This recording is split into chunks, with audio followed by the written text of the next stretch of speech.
epigrafi itu ada sumber dari penulisan sejarah.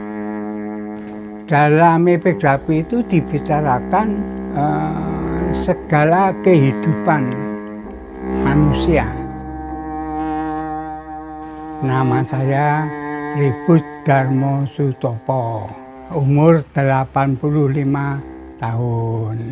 Saya itu pensiunan mulai tahun 2003. Jadi sekarang sudah 17 tahun pensiunan. Tapi betul-betul saya itu istirahat, tidak bekerja, itu baru tahun 2016 kemarin. Jadi baru kira-kira 4 tahunan saya istirahat. Epigrafi itu adalah dari kata epi yang lalu, grafi tulisan. Jadi tapi yang dimaksud di sini memaknai tulisan masa lalu, masa lampau. Nah, sekarang masa lampau itu kapan untuk ilmu epigrafi? Yaitu dari tulisan itu ada sampai 50 tahun yang lalu. Jadi kalau begitu naskah proklamasi itu sudah masuk dalam bidang penelitian epigrafi karena sudah berumur 50 tahun. Nah, dalam epigrafi karena memaknai isi dari tulisan itu, otomatis kita harus tahu juga tentang tulisannya. Nah, tulisan kuno itu disebut paleografi.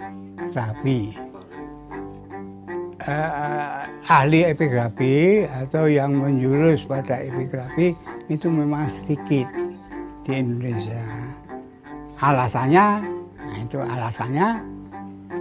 katanya itu terlalu banyak ilmu yang harus dipunyai untuk mendukung penelitian epigrafi.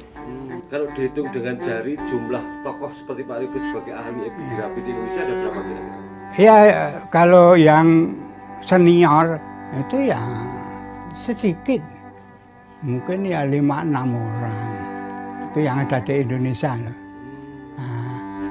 Kalau yang junior, karena saya sudah pensiun, tidak pernah hubungan. Tapi mudah-mudahan yang junior, misalnya di Jogja, itu yang junior ada 2. Oh, 2. Tapi yang semi senior 1. Apa yang sudah dibukukan, yang membukakan itu kebanyakan orang Belanda. Karena orang Belanda ya berbahasa Belanda, ya harus mengikuti dia.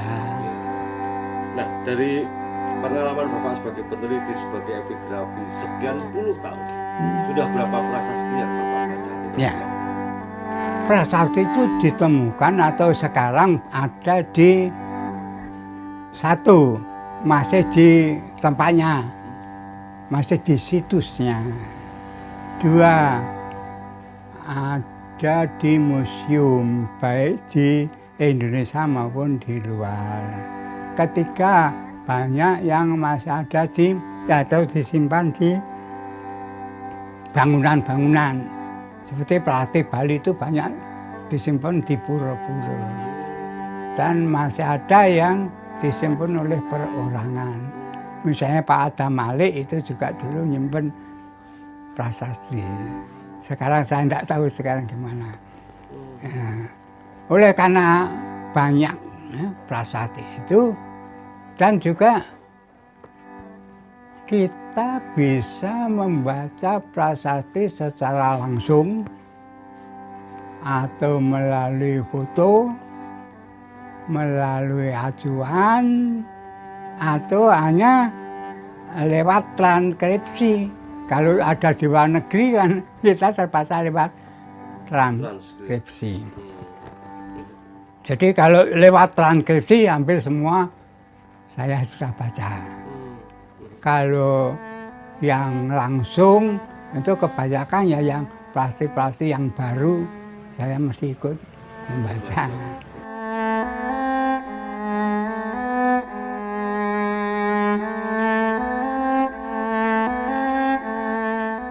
Harapan saya itu generasi setelah kita, ya generasi kita, termasuk kita sekarang ya, tapi ditujukan kepada anak cucu kita, itu supaya selalu rumangsa andarbeni tinggalan warisan warisan nenek moyang itu harus itu milik saya.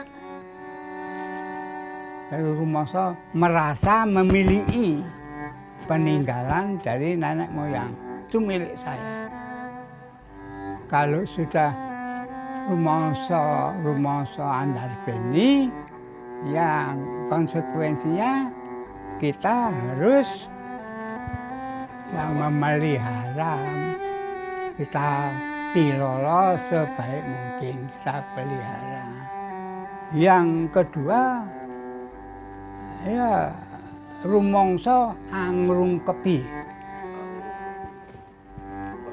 merangkul, dirungkepi. Jadi ini konsekuensinya melanjutkan kemurnian, keaslian dari bangunan itu. Ini prasasti dari Kedulan.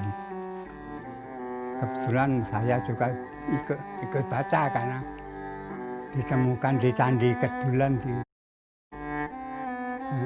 dekat Zambia, dekat Wiharasari di Kedulan.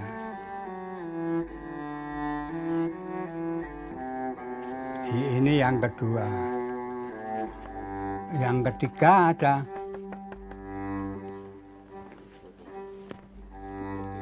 ini kebetulan sudah ada di kantor Purbakala ada proyek nulis, saya buat ditulis ya.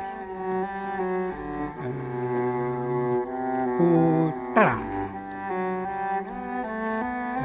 Yat Caktan Wapra Kesami.